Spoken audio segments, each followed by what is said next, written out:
Boa noite, amigos. Já já a gente começa, é só esperar o Padre Paulo Colombiana, do Instituto Verbo Encarnado, para a gente começar a nossa live. Olá, boa noite. Opa, boa noite, Padre, tudo bem? Graças a Deus, tudo ótimo. Que maravilha, o senhor me escuta bem? Escuto sim. Igualmente aqui. Graças a Deus, que maravilha. Primeiro, a gente começa agradecendo, né, a sua disponibilidade, que é uma agenda bem corrida, ainda mais nesses tempos que tudo é virtual. É, E para falar ainda mais de um grande São José de Anchieta, né, que é um gigante da nossa história, da história do Brasil, da história da Igreja, sim. e que é uma alegria para a gente, né? Muito obrigado mesmo pela oportunidade da gente estar tendo essa conversa. E queria que o senhor iniciasse com uma breve oração, se possível. Com certeza, vamos rezar sim. Em nome do Pai, do Filho e do Espírito Santo. Amém. Pedimos então a intercessão da Virgem Maria, né, para que esta palestra, né, seja realmente para a maior honra e glória de Deus. Ave Maria, cheia de graça, o Senhor é convosco. Bendita sois vós entre as mulheres, e bendito é o fruto do vosso ventre, Jesus. Santa Maria, Mãe de Deus, rogai por nós, pecadores, agora e na hora de nossa morte. Amém. São José de Anchieta, rogai Rogai por por nós. nós. Pai, do Filho e do Espírito Santo. Amém. Muito bem, padre. Então, é uma alegria de novo, eu reforço isso, a gente está tendo essa oportunidade desse diálogo com o Instituto Verbo Encarnado. Eu já escuto muito falar de vocês, já estive em São Paulo, alguns Aham. amigos já conheceram, eu ainda não, mas se Deus quiser estarei visitando a comunidade de vocês. E é uma alegria, novamente. Então, nesse dia de Santa Teresa d'Ávila, que foi praticamente contemporânea de São José de Anchieta, É, realmente. a gente está aqui para falar um pouco do século XVI, né, e desses gigantes da nossa igreja. Então a gente pode Uhum. começar fazendo um grande aparato sobre o contexto, mais ou menos, em que São José de Anchieta surgiu, que era aquele rebuliço de grandes navegações, de expansão europeia, de colonização, e também das grandes dificuldades que a igreja vai passar posteriormente, né, como a reforma protestante, e também o surgimento da Companhia de Jesus, que é uma maravilha, né, Santo Inácio de Loyola. Então, a Uhum. gente pode fazer esse contexto. Eu queria que o senhor contextualizasse-nos sobre isso. Bem, isso mesmo, né? O nosso grande apóstolo aí do Brasil, Anchieta, vai surgir nessa época aí do século XVI, nesse irromper, né, de todos os males aí causado pela Reforma Protestante. E aí surge realmente como claramente um projeto de Deus, a Companhia de Jesus, né, por inspiração de Santo Inácio de Loyola, que é outro também grande, que merece aí mais do que uma live, né? Merece muitas outras, tanto conteúdo que se tem para falar, né, desse grande fundador dos jesuítas. Santo Inácio surge realmente criando essa Companhia de Jesus, ou seja, esse exército de Cristo, né? Ou seja, aquela companhia, aquela congregação que fosse realmente formar novos apóstolos, e principalmente nessa época, onde aí temos, né, a Península Ibérica, Portugal e Espanha, né, explodindo, né, em ardor e desejo de conquistar o novo mundo, né, expandir as suas navegações para, né, alcançar a América, e de fato, né, se tem o descobrimento da América, né, por Colombo, e a Companhia de Jesus vem providencialmente, né, por providência de Deus, surgindo, né, neste contexto, e era o que os reinos precisavam, né, de grandes apóstolos, né, e missionários, né, que estivessem dispostos realmente a deixar tudo, né, da Europa, imagina, naquele tempo, né, tomar uma caravela, né, navegar meses, né, como fez Anchieta, até chegar, né, aqui na América. E era uma época de grandes heróis, né, e santos realmente que, digamos que hoje não estamos em uma época tão muito diferente, viu? Sem dúvida. E é interessante mesmo colocar a questão da Espanha e Portugal, porque foram duas nações que dividiram praticamente com o Brasil a nacionalidade do próprio José de Anchieta, né? Ainda que Uhum. tenha sido de berço, por assim dizer, espanhol, a sua educação foi toda, né, em Coimbra, salvo engano, Portugal. Portugal, exatamente. Então, e depois a maior parte da vida no Brasil. Então, ele tem esses três vieses, assim, por assim dizer. Então, é muito bacana a gente colocar essa contextualização histórica, porque mostra também o caráter missionário que surgiu com a Companhia de Jesus e que São José de Anchieta, sem dúvida, abraçou, né, arduamente, ainda que tivesse suas limitações físicas, como uma escoliose terrível e algumas outras coisas. Ele não se negou, né, se dispôs, como qualquer missionário de boa índole. Então, queria que o senhor comentasse um pouquinho, então, a partir desse percurso histórico que a gente fez, como foi e de que maneira se deu a entrada, o crescimento, claro, de São José de Anchieta, enquanto formação pessoal, e a sua entrada na Companhia de Jesus. Não, excelente. Anchieta, então, vai nascer em 1534, né, nas Ilhas Canárias, né, um arquipélago aí mais próximo aí do que hoje é o Marrocos, né, na África. E ele era de estatura, né, medíocre, né, diminuta, né, testa larga, nariz comprido, é uma descrição que um próprio parente dele deixa por escrito, né.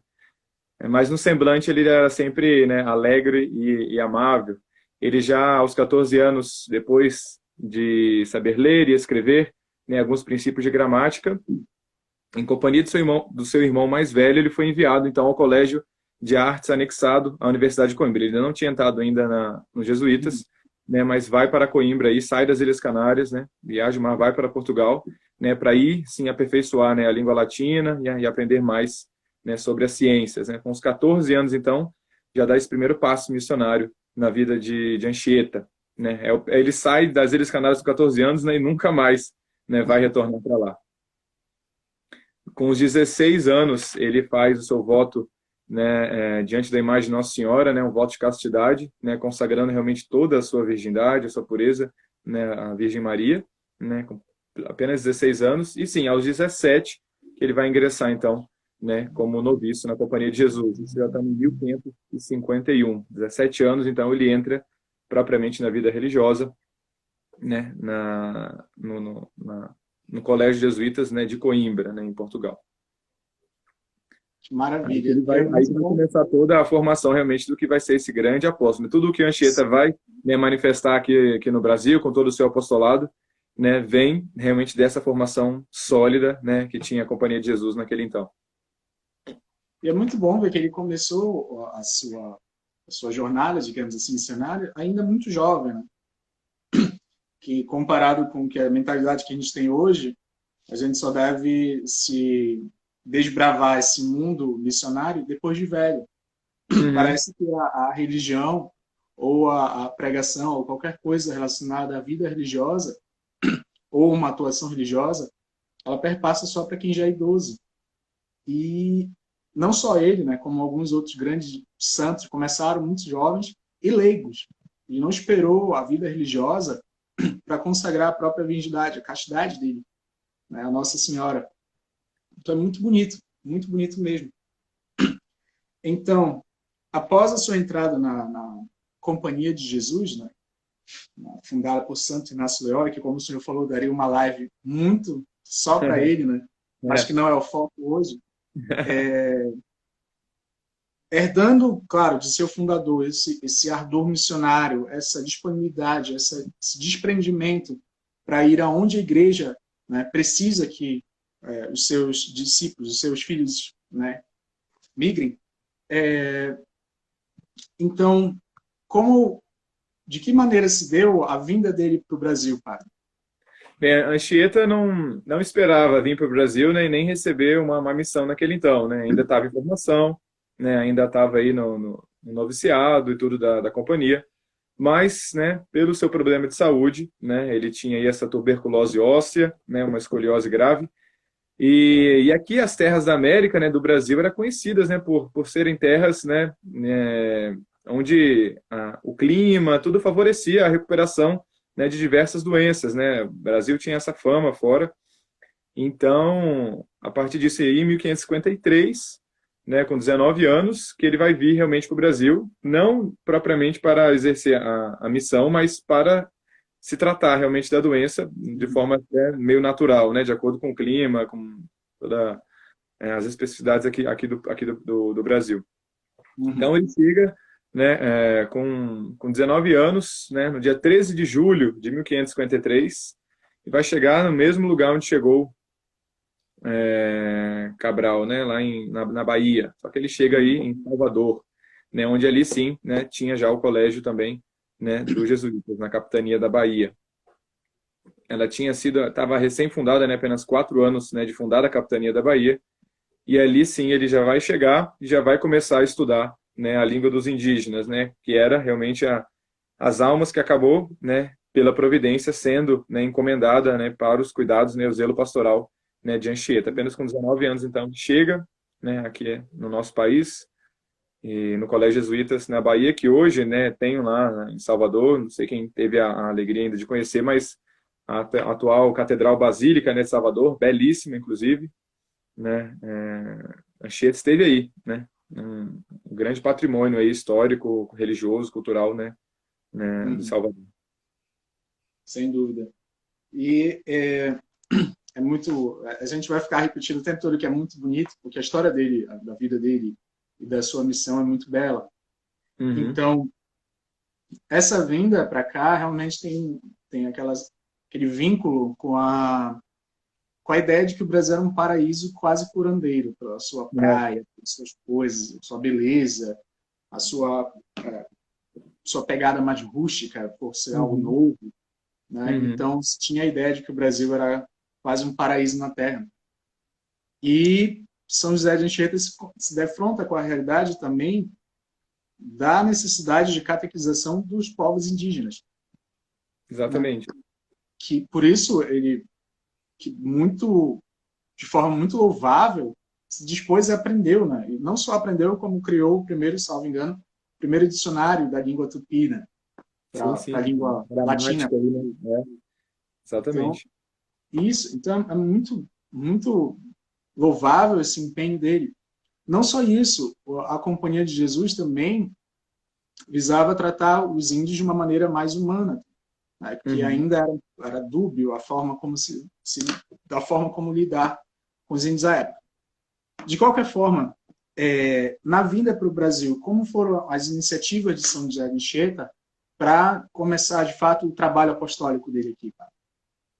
Então, depois desses longos 2 meses, né, de caravela e até que chega aqui no Brasil, né, ele já chegou e não ficou parado, né, ele não ficou em Salvador, né, no mesmo ano, né, em 1553, ele já vai descer o território, né, vai passar aí pelo Espírito Santo, né, em Vitória, onde também depois se fundou, né, um colégio de São Tiago, dos jesuítas, e vai chegar a São Vicente, né, que é aí que vai ser, né, o principal foco de Anchieta nesses primeiros anos, né. Ele vem para São Vicente, né, atual São Paulo, né, e vai Uhum. fundar aí em 1554, né, o Colégio Jesuítas, né, aqui, né, no Planalto de São Paulo, né. Ele chega ao litoral, São Vicente, Santos, né, e sobe, né, aqui a serra, de fato tem até uma trilha, dizem que é de Anchieta aí, de Cubatão até aqui São Paulo, e ele vai fundar aqui na capital paulista, né, Uhum. de fato quando se celebrava, né, o aniversário de São Paulo, né, fizeram uma reportagem assim, com uma grande foto, né, do centro de São Paulo, de cima de um dos prédios mais altos, né, e a manchete era Anchieta, você já imaginou essa visão, né? De fato, foi aí em 1554, naquele 25 de janeiro, festa de São Paulo, onde ele, junto ao padre, né, Manuel da Nóbrega, né, e outros Uhum. religiosos, começam com aquela vilazinha, né, imagina, uma choupana, uma casa de 2 por 3, né, e ali era a sua casa, ali era a escola, ali começou o colégio, né, que ele ensinava os indígenas, né, num casebre, realmente, né, e hoje, Uhum. imagina, uma das maiores cidades do mundo. Isso, sem dúvida. Eu acho que seria muito interessante se Deus permitisse que ele visse como as coisas se expandiram dessa maneira, né?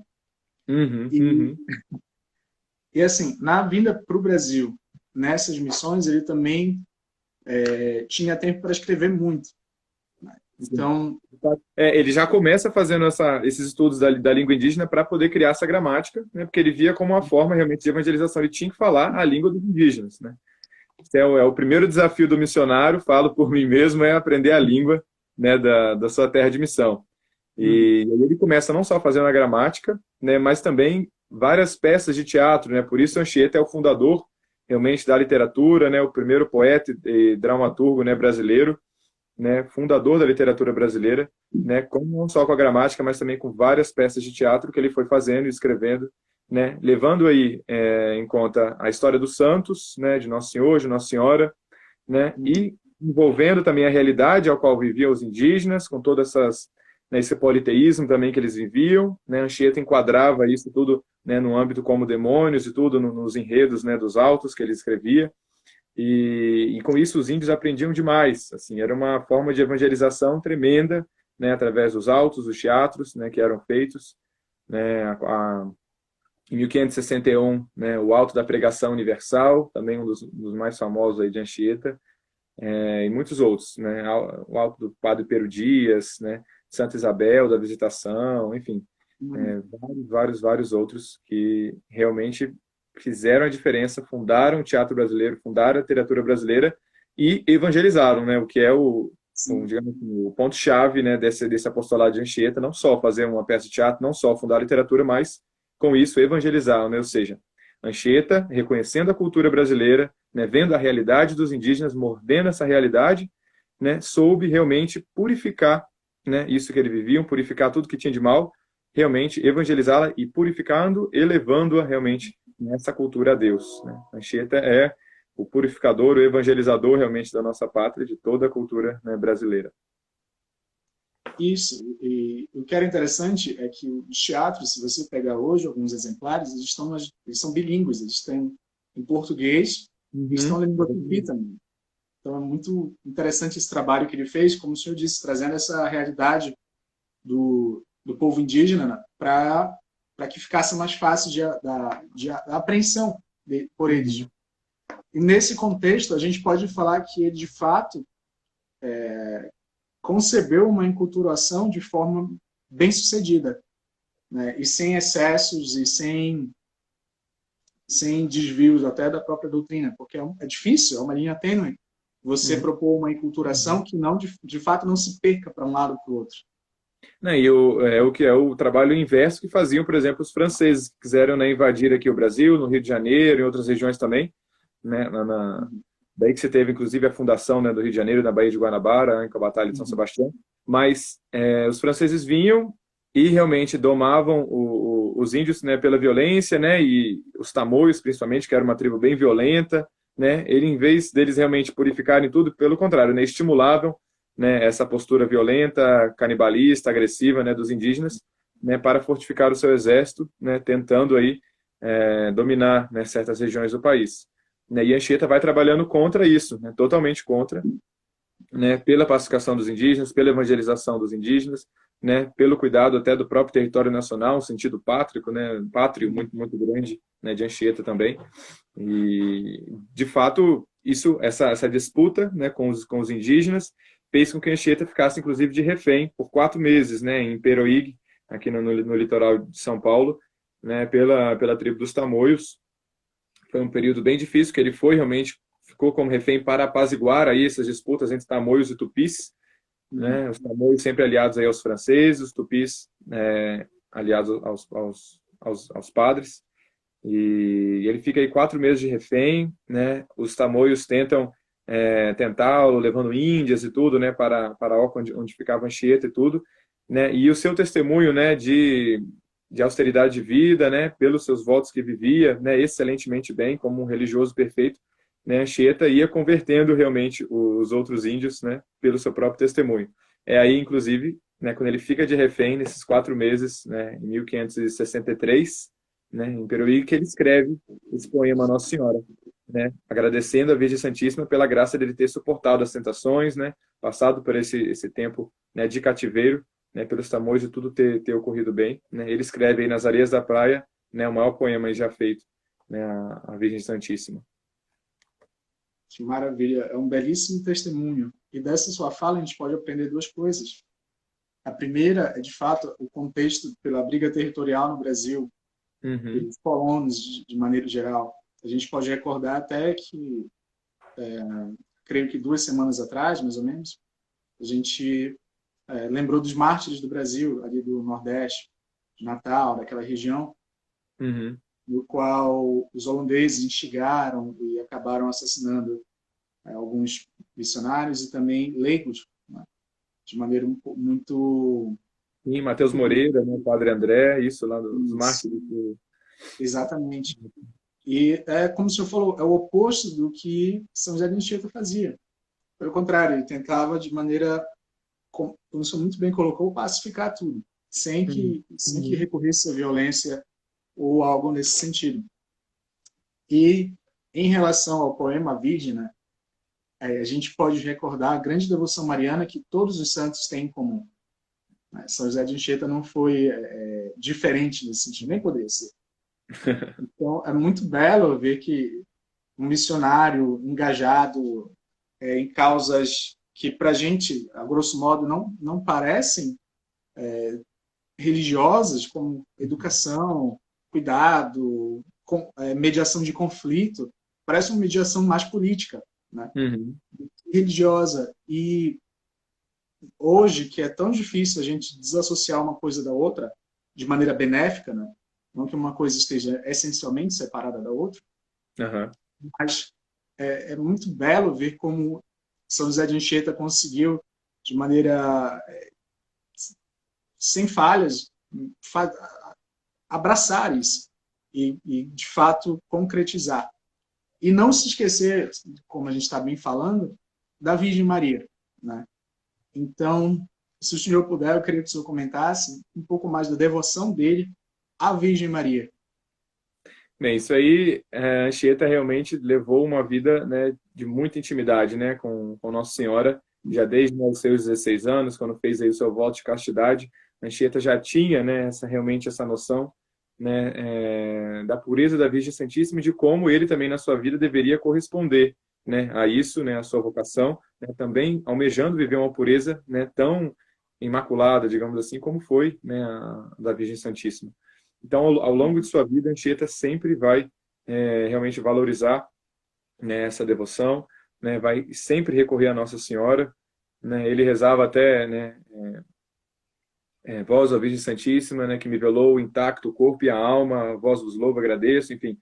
É, é incrível realmente de ver, de pegar, inclusive a minha biblioteca católica que lançou no último mês, né, o livro de Anchieta trouxe um fascículozinho, né, com o poema Virgem completo, que é difícil de encontrar, inclusive, as edições desse poema, né, e faz bem ler, porque e esse poema prova o seu total conhecimento realmente de toda a vida de Nossa Senhora, né, Anchieta começa no poema desde o início, né, do nascimento de Maria, né, passando por cada etapa, né, da etapa da vida da Virgem, né, seu início, sua infância, né, depois, né, na anunciação e tudo, né, nas dores, também na ressurreição, né, cada parte realmente da vida de Nossa Senhora Anchieta soube descrever, né, e soube decorar, inclusive, né, esse poema, quando ele escreveu nas areias da praia, só depois ele conseguiu realmente redigir à mão.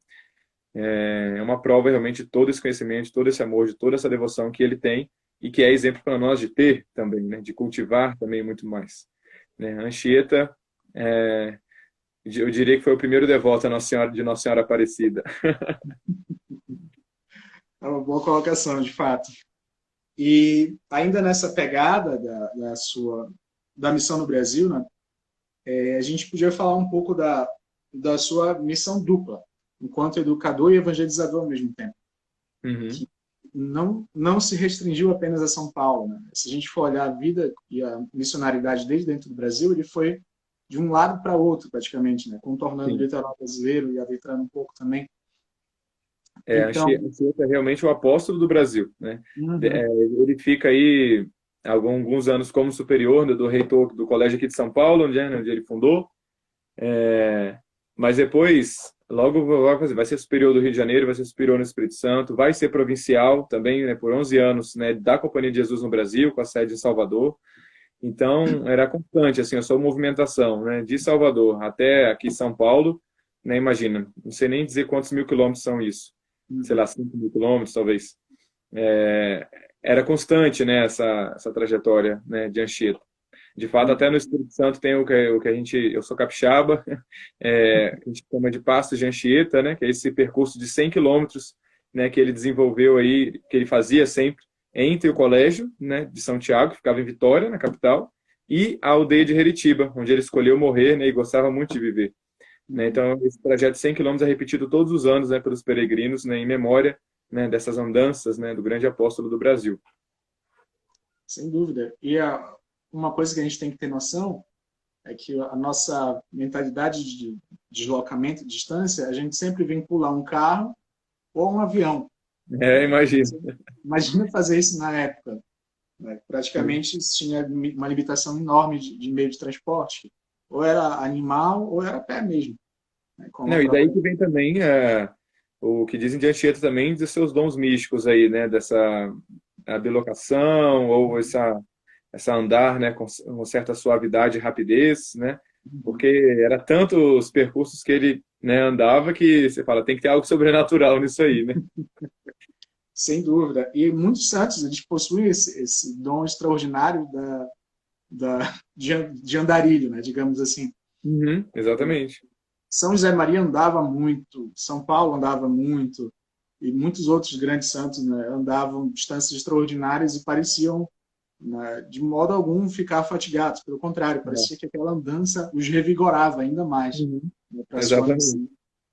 Então, é muito, muito bacana a gente ver essa disponibilidade de São José de Anchieta. Primeiro, a obediência, né, ao seu Sim. superior, né, Uhum, que é algo difícil hoje, a gente vislumbrar uma obediência santa, sem receios, sem atrelos, sem uhum, mágoas, sem uhum. infantilidade, mas Sim. obediência sabendo que está obedecendo à vontade de Deus. Né? E ainda mais, um santo, ele nunca se julga santo, mas ele tem consciência, claro, do seu nível espiritual. Então, você imagina, para uma sociedade vaidosa como a nossa, São José de Anchieta, muito bem letrado naquele contexto de educação pobre ainda, que ele estava ajudando a fomentar, uma melhora, claro, e ainda assim conseguir manter uma humildade gigante, uma humildade tremenda. Ao invés de querer morrer num palácio, quis morrer numa tribo indígena, lá onde ele, de uma maneira mais simples, pregava e ensinava. Então, Exatamente. dentro desse contexto, padre, a gente podia abordar um pouco da questão dos dons de São José de Anchieta, que muita gente não conhece, né? Passa um pouco batido graças à sua missionaridade, né? Então a gente podia falar de alguns dons deles. Na verdade, o senhor podia. Né, Anchieta realmente reuniu, né, muitas, né, qualidades, né, pela sua humildade, sua simplicidade. Primeiro de tudo que brilha em Anchieta, né, a forma de dom, assim, né, são as virtudes teologais, né, a fé, a esperança, a caridade e a Anchieta reluziam realmente de uma forma muito perfeita, né, toda a sua fé, sua vida de caridade, imagina, a sua disposição realmente de entrega para viver realmente para os outros, né, e a sua esperança realmente, né, não só da pátria eterna, mas, né, de fazer uma mudança concreta, né, na sua terra de missão, principalmente essa mudança concreta em qual sentido? Na salvação das almas, né? Isso que era o mais importante, muito muito mais do que fundar vilas e colégios, né, ou escrever livros, é a salvação das almas. E essa era com certeza a maior preocupação de Anchieta, né? Tudo que ele fazia estava ordenado realmente para a evangelização, para a salvação das almas, né, para a conversão dos indígenas, dos portugueses, de quem quer que ele encontrasse. E Deus o agraciou ainda com dons extraordinários, né? Também dizem que Anchieta tinha uma certa afinidade também com os animais de nossa fauna que eram perigosos.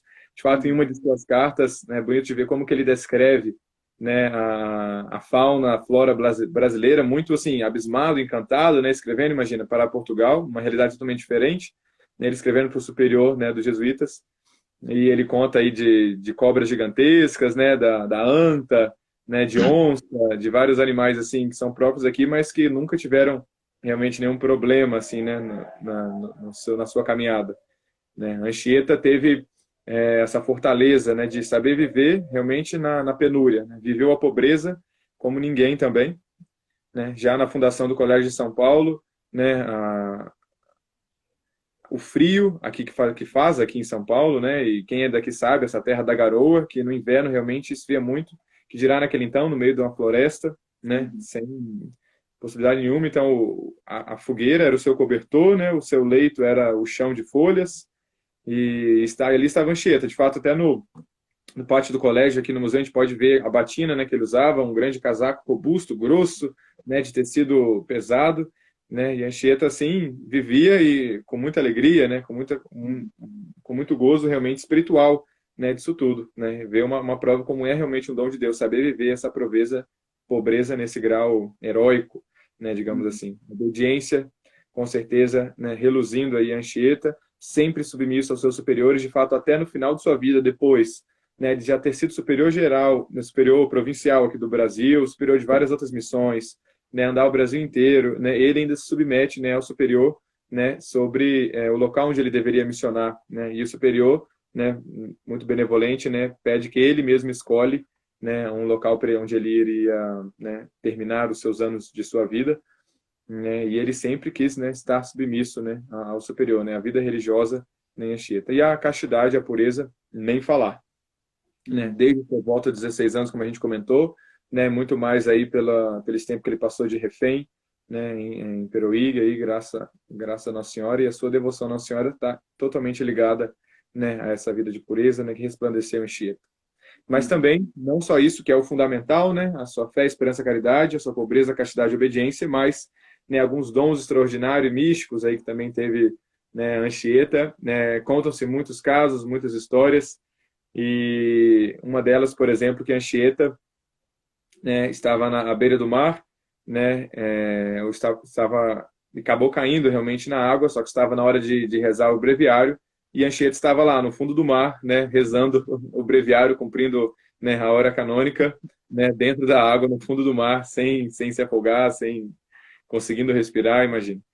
Em outro caso, ele estava andando de canoa, levando um companheiro enfermo, no mar, e o sol estava muito quente, né, e isso piorava ainda mais a situação, né, daquele enfermo. Anchieta então reza, né, leva suas mãos ao céu e vem uma nuvem, né, de pássaros, né, pássaros grandes, né, fazer sombra, né, sobre este barco para que ele conseguisse realmente atracar, né, em paz, né, e levar o enfermo, né, para a recuperação.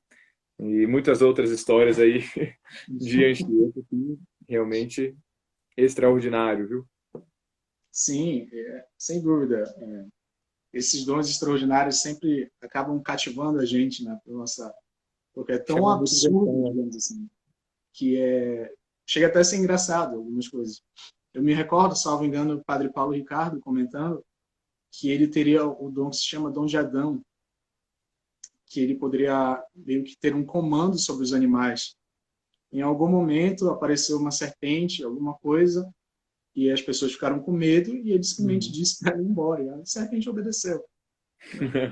Então, é tão extraordinário, mas para ele é tão natural que Sim. ele vê isso como nada. Porque o dom maior, claro, sem dúvida para ele, é contemplar a Deus. Né? Me recorda um pouco, em algum sentido, São Tomás de Aquino, quando rezando diante do crucifixo, né, Deus pergunta a ele o que ele quer, né, que ele escreveu bem, falou bem sobre o próprio Uhum. Cristo, Uhum. e Tomás de Aquino responde nada que não, senão a ti, né, senão a ti mesmo. E, Exatamente. sem dúvida, São José de Anchieta reverbera isso. Né?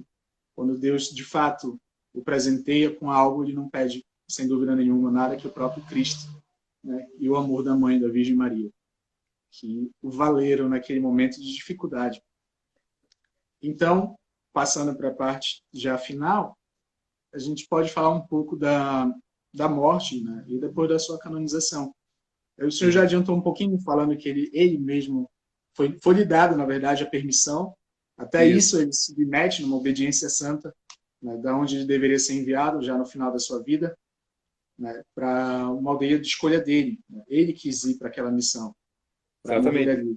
Então, o senhor Ele pode já, falar um pouco disso? Uhum. Ele já no Espírito Santo, né? Aí, depois de 1587, ele no Colégio de Santiago, onde hoje é o centro, né, de Vitória. Quem conhece tem hoje não tem mais, né? Os Colégios de Santiago é o atual Palácio Anchieta, inclusive, que é o Palácio do Governo do Estado. Ali era a igreja onde ele foi superior, foi por aí.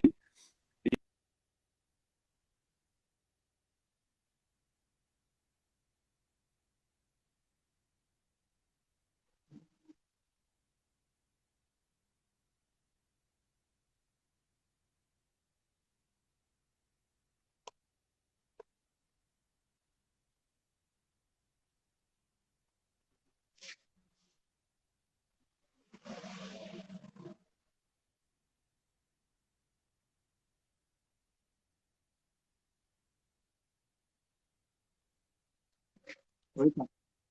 Agora voltou, deu uma travada. Na hora que o senhor começar a voltar lá da mudança a falar do palácio. Pronto. Então, desde o Palácio Anchieta, né, que é o Palácio do Governo, aí Anchieta morava e trabalhava, né, no Colégio Jesuítas. Né, depois ele foi realmente envelhecendo, né, e ainda mais ainda permanece, né, no Espírito Santo. De fato, antes da morte dele tem um fato curioso. Ele já com 61 anos, né, vai sair de Vitória, né, vai percorrer aí cerca de 300 quilômetros para o norte do estado do Espírito Santo para socorrer, né, um naufrágio que havia acontecido aí o que hoje é a região de Diocese de São Mateus, né, com 61 anos, imagina. E aí já estamos em 1596, Anchieta, inclusive, aí no Espírito Santo, onde ele escolhe, né, ficar. Ele foi diretor espiritual da Dona Luísa Grinaldi, né, que foi a esposa do Vasco Fernandes Coutinho, que era o chefe, então, da capitania do Estado. E, de fato, essa governanta da capitania não tomava nenhuma decisão sem consultar Anchieta, né? Tamanha sabedoria, né, dele aí nas terras capixabas. Ele, então, vai escolher a pequena, pacata e esquecida do mundo aldeia de Heritiba, né, onde hoje é o município de Anchieta, né, em sua homenagem, para ir passar os seus últimos dias, né? Ali também tem a igreja, né, onde hoje se conserva o quarto de Anchieta, né, onde ele mesmo veio, né, a falecer. E foi aí, em 1597, no dia 9 de junho, que ele, né, pronunciando os nomes, né, de Jesus e Maria em seus lábios, né, no leito já, né, na cama, já enfermo, né, vai realmente partir diretamente para o céu, né, o grande apóstolo do Brasil, na pequena e esquecida aldeia de Anchieta, mostrando, né, não só, né, a sua humildade e tudo, mas você vê a excelência realmente de Anchieta, né, em querer viver realmente como Cristo viveu, né, esquecido, né, imagina, numa aldeia onde ninguém conhecia, né, ali Anchieta realmente entrega a sua vida, né, e vem a falecer, né, aos 63 anos, né, de idade, né, deixando esse grande legado, né, para o povo brasileiro. Sem dúvida, um grande homem. Morreu cedo, mas para a época morreu já idoso. Né?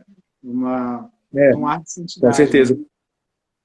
Com ar de santidade, mas essa santidade demorou a ser reconhecida, viu, oficialmente aí pela igreja. Anchieta vai passar aí todo um período, né, não sei se posso dizer essa palavra, mas de certa perseguição, né. Ele morre em 1597 até 1611, né, ele fica aí sepultado no Colégio de São Tiago, em Vitória. Depois seus restos mortais aí vão ser levados, né, para a Bahia e também para Roma, uma parte lá para os jesuítas de lá. E somente depois, em 1980, que ele vai ser canonizado, beatificado, perdão, por São João Paulo II, e em 2014, sim, canonizado, né, depois de 397 anos, perdão. 397 anos de espera, nessa Anchieta tem a sua canonização realmente efetivada pela igreja, em uma cerimônia até extraordinária, né, pelo Papa Francisco, né, não sendo necessário os milagres, né, os tradicionais milagres para comprovar que só realmente a vida de Anchieta, né, todas as suas cartas, todos os testemunhos que já tinham, né, todo o documento dele de mais de 488 páginas, né, um registro de 5.350 histórias de pessoas que alcançaram graças, né, rezando a São José de Anchieta, já era mais do que uma prova, né, de que ele merecia receber a canonização, né, e ser aclamado realmente como santo. E para nós, o Verbo Encarnado, isso foi uma alegria muito grande, porque Anchieta é o padroeiro do nosso seminário aqui em São Paulo. Nosso seminário maior tem ele como patrono, e de fato em 2014 era o ano quando eu estava no primeiro de filosofia, né, que entrei no seminário maior, fiz o noviciado em 2013, e nosso noviciado é dedicado a Frei Galvão, até a gente celebra agora em outubro também, primeiro santo brasileiro. E passei para o seminário em 2014 e tive essa graça ainda de, né, receber a canonização dele no meu primeiro ano de seminário propriamente, né, e foi uma alegria geral, né, uma festa grande aqui em casa também, né, Anchieta sempre esteve aí regendo, né, o nosso modo de ser, né, missionários, né, na igreja, né, segundo, claro, o nosso carisma, né, da nossa congregação. Que maravilha! Eu não sabia que ele era padroeiro da comunidade de vocês. Fico muito feliz, faz mais sentido agora o trabalho que o senhor me mandou, que a gente estava conversando, né? Ainda como seminarista. Por sinal, é um trabalho que talvez a gente possa, nos próximos meses, quem sabe, organizar alguma coisa para o senhor apresentar para a gente, porque é algo que merece ser bem conhecido. É um santo brasileiro de natureza, né? Brasileira praticamente, porque Exatamente. né? E que a gente pouco conhece. A gente só sabe que ele, a grosso modo, veio para o Brasil, principalmente quando estuda no ensino médio, no ensino fundamental do ensino médio, que ajudou a colonizar o país. Basicamente é isso que a gente aprende. Exatamente. Desmerecendo todo o seu esforço intelectual, seu esforço, a sua doação missionária, sua contribuição para diversas áreas, né? Para a gramática, para o teatro, né? Para muita coisa que a gente deve a ele, né? De certa maneira. Não, com certeza. Só pela fundação de Rio de Janeiro e São Paulo, que são as duas maiores cidades do país, se tem uma grande, né, dívida assim, com o Anchieta, né? Que dirá todo o restante aí. Mas até dentro não só no âmbito civil, assim, né, não se fala muito de Anchieta, mas nem na própria igreja, né, também. Então, cabe a nós, né, como fiéis membros, né, propagar cada vez mais, né, a devoção a esse grande apóstolo, que é modelo para todo mundo, né, não só para nós que somos padres, né, mas também para os leigos, né, que possam realmente se engajar no processo, né. Se você é educador, você encontra inspiração em Anchieta. Se você é engenheiro, encontra inspiração em Anchieta, que tanto construiu. Se você é pesquisador, é biólogo, encontra inspiração em Anchieta. Enfim, né, cada profissão vai encontrar em Anchieta realmente algo em que se espelhar. Né? Sem dúvida. Se você é brasileiro, você encontra inspiração em Anchieta, né? Totalmente. E, padre, nesse momento final, o senhor tem alguma consideração para fazer? O senhor pode fazer sua consideração final acerca desse grande apóstolo, da importância dele para o nosso país. Bem, eu acho que nós, como brasileiros, né, agora em 2020, imagina, né, tanto tempo depois, né, de Anchieta, quase 500 anos aí, né, de história, né, de legado que ele nos deixou, né, nós temos que saber honrar, né, realmente aqueles que nos precederam na fé e tomar posse desse grande patrimônio que ele nos deixou. Né, e nos apoiar nos gigantes, assim como a gente diz, né, na filosofia aí, né, em Santo Tomás, em Santo Agostinho, enfim, né, se apoiar em Anchieta, né, para, né, realmente fazer atividades concretas, né, de evangelização, né, em tudo o que ele contribuiu para o crescimento do nosso país, né, da nossa nação, realmente do povo brasileiro, né, tomar de tudo isso que Anchieta trouxe desse grande exemplo e crescer também ainda mais, né. Cristo mesmo disse que virão apóstolos maiores, né, do que os próprios apóstolos, né, São Luís Maria, né, prefigura esses apóstolos dos últimos tempos, né, e por que não, né, ser cada um de nós, né, esses novos apóstolos, né, no nosso âmbito, né, se você é religioso, se você é leigo, pai de família, enfim, pai, mãe, filho, você tem essa responsabilidade, né, de honrar esse grande patrimônio que a Anchieta tanto lutou para construir no nosso país, e a gente não pode deixar acabar de forma nenhuma, né? Temos que fazer crescer. Mas tudo isso conseguiríamos fazer, né, tomando o exemplo de Anchieta, que foi o quê? Né? A oração, né, e o trabalho, né, digamos. Né? Tem que, ora et labora, tem que rezar e trabalhar. Né? E sobre isso tudo temos, né, o manto de Maria Santíssima, a Virgem Aparecida, que com certeza a Imaculada Conceição, né, está a nosso favor, né, e quer realmente triunfar, né, sobre a serpente, né, e cabe a nós sermos fiéis, né, no nosso dia a dia, nas pequenas coisas, né, a Virgem Santíssima, né, a tudo isso, né, que a Anchieta tanto nos ensinou. Muito obrigado, padre. Desde já eu já faço um convite para o próximo ano, quem sabe na festa de São José de Anchieta, a gente possa estar falando daquele sua apresentação de seminário, que foi muito boa. Será uma alegria. Sem dúvida, quanto mais a gente propagar essa devoção, mais a gente tem a ganhar, primeiro, para a nossa própria alma, a gente vai aprender mais sobre esse gigante da nossa igreja, segundo, para um patrimônio cultural e espiritual do nosso país. Né? Sem dúvida, precisa recordar e recorrer com muita frequência. Se o Brasil teve um herói em sua história, com certeza, antes de José Bonifácio, antes de qualquer outro, é Anchieta, né? O grande apóstolo do Brasil. Sem dúvida. Então, em nome de Santo São José, eu agradeço a disponibilidade sua, em nome do Verbo encarnado também. É uma alegria, sempre que o Senhor quiser, o Senhor já é da casa. Muito obrigado, muito obrigado. A unidade. Nós somos um centro que também prezamos pela pela espiritualidade e para divulgar o nosso patrimônio espiritual, né? Da nossa igreja como um todo, que a nossa igreja é muito rica, é linda, maravilhosa. Conte com nossas orações também, viu? De todos os nossos padres da Ave Encarnado, né? O seminarista, eu propriamente estou trabalhando aqui no noviciado, né? Vários vocacionados estão aqui em casa. Então, vou pedir realmente oração de todos eles, né, por vocês, por esse grande apostolado, né, que vocês fazem. Continuem firmes, né? Sabe que estamos aí, né, por trás aí de vocês, dando força, né, nas orações. Um suporta o outro, com a graça de Deus. Muito obrigado, Padre. Então, eu lhe peço para o senhor fazer a oração final e dar-nos a sua bênção também. Com certeza. Em nome do Pai, do Filho e do Espírito Santo. Amém. Nós vos damos graças, Senhor, por todos os benefícios recebidos de vossas mãos bondosas e providentes. Por Cristo nosso Senhor. Amém. O Senhor esteja convosco. Está no meio de nós. Abençoe-vos Deus Todo-Poderoso, Pai, Filho e Espírito Santo. Amém. Viva Nossa Senhora! Viva Nossa Senhora, viva São José e São José de Anchieta também. Viva! Obrigado, Padre. Um grande abraço. Fiquem com Deus. Muito obrigado. Até mais.